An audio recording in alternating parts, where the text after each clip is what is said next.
La conférence pré-COP27 s'est ouverte au Palais du Peuple en République démocratique du Congo.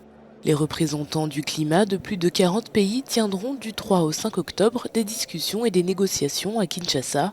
Dès lundi, des appels en faveur d'une augmentation des fonds destinés à freiner le réchauffement climatique de la planète et à lutter contre ses effets ont été lancés. Le Premier ministre congolais a abordé l'importance d'échanger sur les changements de paradigme générés par le conflit en Ukraine.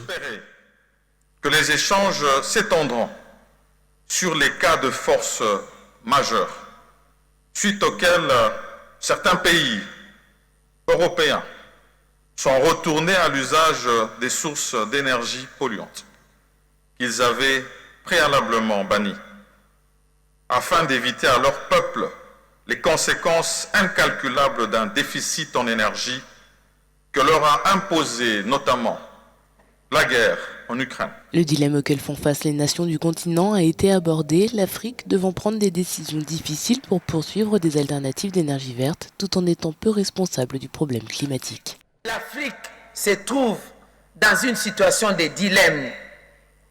Alors que nous sommes responsables seulement de 4% des émissions mondiales de gaz à effet de serre, que faire dans ces circonstances?